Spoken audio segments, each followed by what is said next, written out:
Você não precisa viver um evangelho de aparência, você pode viver no Espírito, irmão. Como Adão vivia. Adão foi criado como homem perfeito. Adão, quem olhava para ele não via um caráter dobre. Adão era íntegro. Adão tinha comunhão com Deus, falava com Deus, porque ele era vivo no seu espírito. Mas um dia Satanás roubou Deus de Adão. Satanás foi e tirou a palavra do coração de Adão. A palavra já não funcionava mais em Adão. E quando a palavra não funcionava em Adão, a Bíblia diz que não foi Deus que ficou longe de Adão.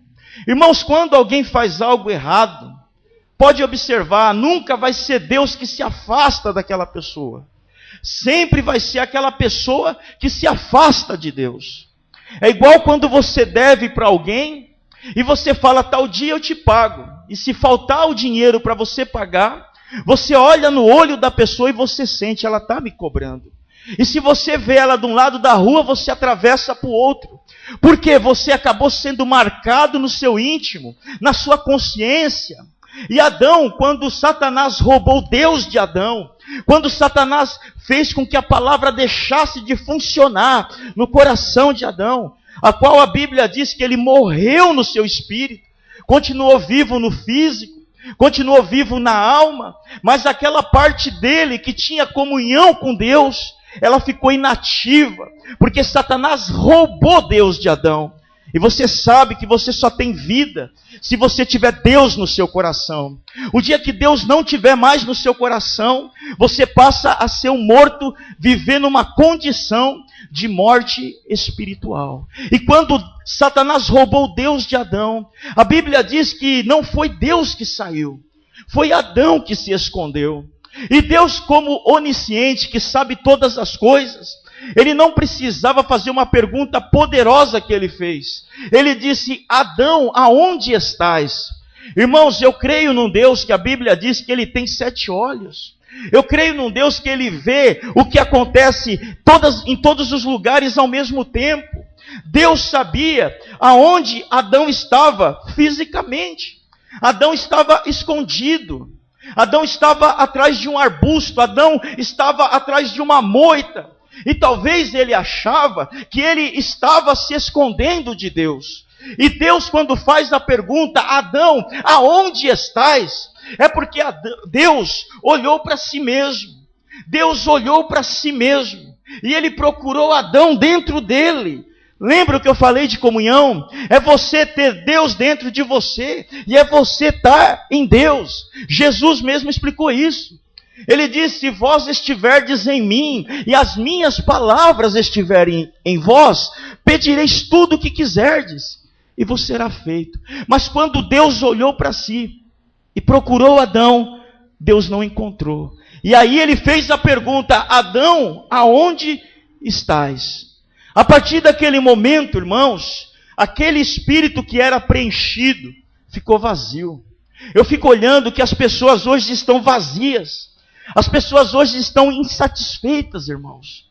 Eu fico olhando que as pessoas querem satisfazer, muitas vezes, o vazio de Deus com um carro, com um relacionamento, com algum entretenimento. É só colocar um controle remoto na mão de uma pessoa. A gente observa, não se para num canal, vive se trocando o canal de televisão. É só você observar o carro que a pessoa tem. Ela não se contenta, se ela tem um 0, ela quer um abaixo de 0, ela quer algo a mais.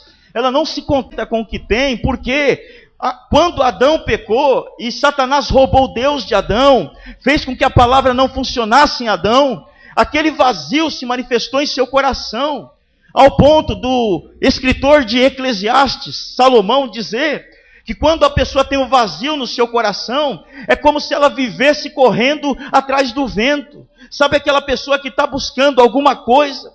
Sabe aquela pessoa que está procurando algo que dê alegria, que preencha o seu coração? Ela tenta de um jeito, ela tenta de outro, mas o vazio continua. E por que ele fala correr atrás do vento? Porque é uma coisa que você nunca vai conseguir pegar. E ele diz que é vaidade de vaidade, é aflição de espírito, é correr atrás do vento. Eu fico olhando outras pessoas que tentam matar a sede do seu coração, talvez muitas vezes bebendo aquela água salgada. Mas o que eu entendo é que quando você bebe água salgada, quanto mais você bebe, com mais sede você fica. Irmãos, quando eu vejo um jovem no crack, eu sei que ele não começou diretamente com aquilo.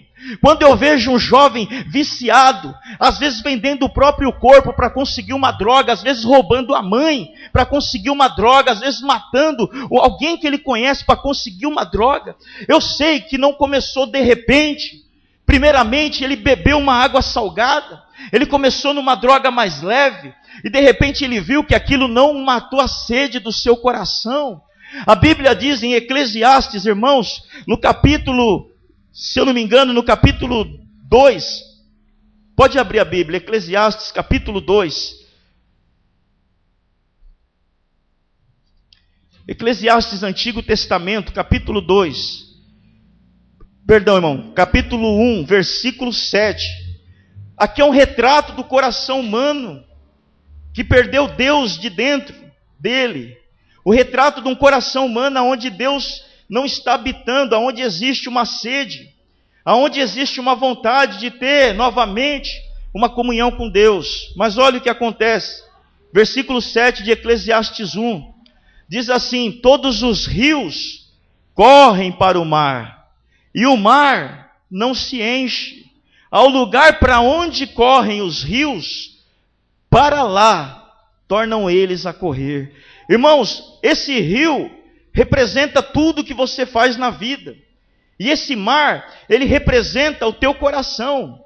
E você faz muitas coisas, só que o seu coração nunca está preenchido. Pastor, por que isso acontece? Porque existe um vazio no coração do ser humano. Mas volta lá para Isaías, irmãos. Você que tem um vazio no teu coração, você que tem sede de encontrar algo que preencha esse vazio, você que tem vontade realmente de ter uma vida feliz e abençoada. A Bíblia diz em Isaías capítulo 55, versículo 1: todos vós os que tendes sede, vinde às águas, e vós o que não tendes dinheiro, vinde, comprai e comei. Sim, vinde, comprai sem dinheiro e sem preço vinho e leite. Eu quero dizer algo para você nessa noite. Deus quer matar a sede do seu coração, amém? E a Bíblia diz que não é para alguém especial, diz que é para todos os que têm sede.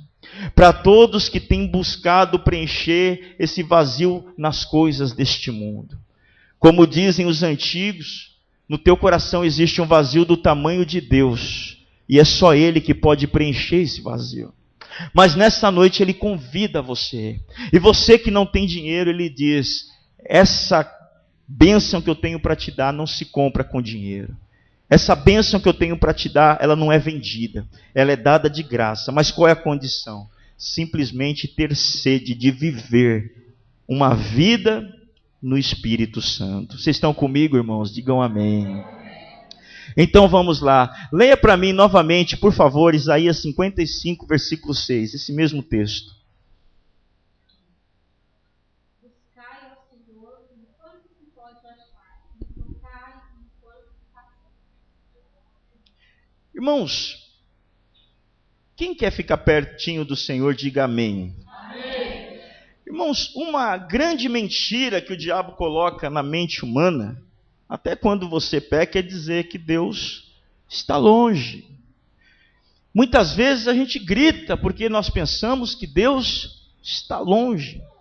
Mas esse texto, a Bíblia diz que Deus está perto.